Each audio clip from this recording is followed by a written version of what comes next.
Coucou, ici Alexia Crochette. On va voir ensemble les mailles serrées piquées sous le brin avant ou sous le brin arrière. Donc, pour faire ça, il nous faut une chaînette de départ. Donc, du nombre que vous avez besoin, pas besoin que ça soit impair ou pair, peu importe. 1, 2, 3, 4, 5, 6, 7, 8, 9, 10, 11, 12, 17, 18, 19 et 20. Donc, hop, moi j'en fais 20. Je rajoute une maille en l'air pour tourner le travail. Je ne vais pas piquer dans la première, je vais piquer dans la deuxième. On fait des mailles serrées classiques, puisque là j'ai qu'un seul brin, donc je ne peux pas travailler ni dans le brin arrière ni dans le brin avant, ce qui est complètement normal, c'est ma chaînette de départ. Donc je pique dans la maille, je ramène le fil, je fais un jeté, je passe à travers les deux. Ça c'est la maille serrée. Je pique, je ramène, je fais un jeté et je passe à travers les deux. Je pique, je ramène, un jeté, je passe à travers les deux. On me demande toujours où on pique. Le plus simple c'est parce que quand on va travailler, on a l'ouvrage qui est un peu tordu. Vous avez du mal à savoir où vous piquez, vous le remettez droit. Tac, vous le remettez droit. Vous voyez que là, votre maille sort de cet espace-là. Donc l'espace suivant, il est ici. Vous voyez? Hop. Et après, ça va venir tout seul, hein. Le mieux au départ, c'est de compter chaque maille. On sait qu'on est parti sur une chaînette de départ de 20. Je dois avoir 20 mailles serrées. On ne va pas se retrouver avec 18 au bout du deuxième rang, quoi.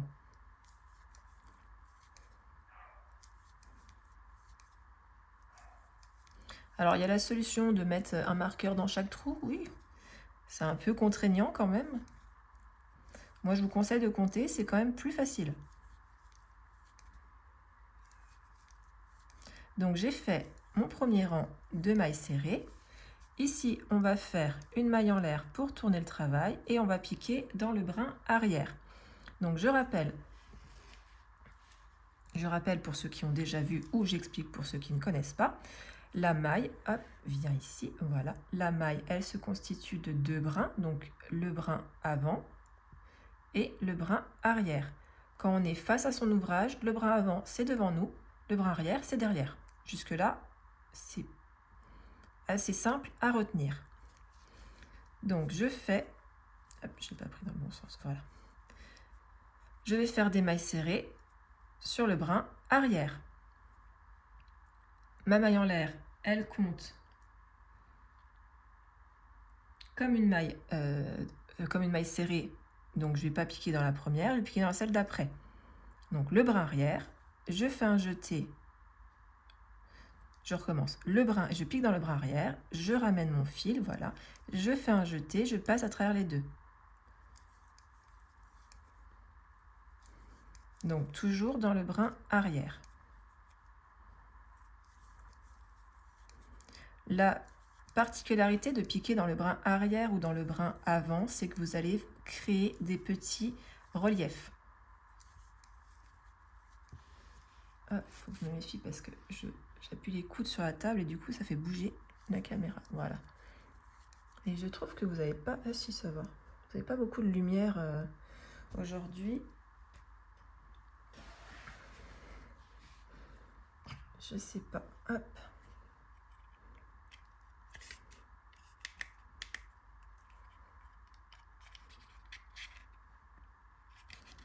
J'essaie de vous éclairer un peu mieux. Ouais, c'est un peu mieux. Donc, le brin arrière, je ramène mon fil, je fais un jeté, je passe à travers les deux.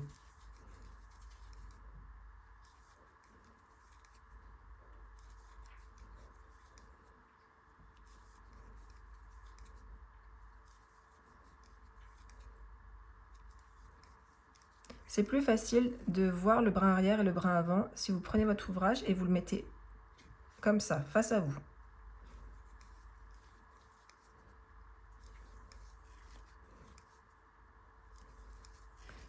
Et là, c'est pareil, on n'oublie pas la maille en l'air de départ. Donc celle-ci, il n'y a pas de brin arrière, pas de brin avant, puisque c'est des mailles en l'air. Mais on n'oublie surtout pas, parce que sinon votre réservoir, votre ouvrage va rétrécir. Un mélange entre ouvrage et rétrécir, ça fait n'importe quoi. Alors, une maille en l'air, je tourne le travail et je vais recommencer à travailler dans les brins arrière.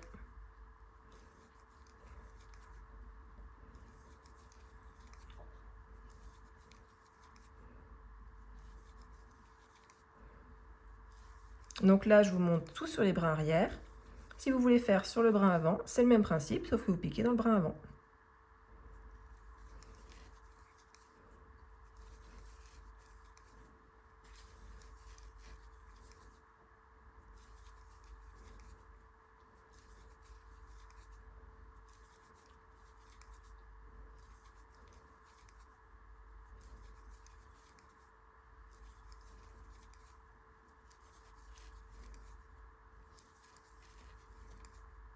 Si vous avez peur d'oublier la maille en l'air de départ, vous mettez un marqueur. Voilà. Et vous voyez, ça vous fait des petites côtes en fait. Voilà. De l'autre côté, ça vous fait le creux et du côté là, ça vous fait une petite côte.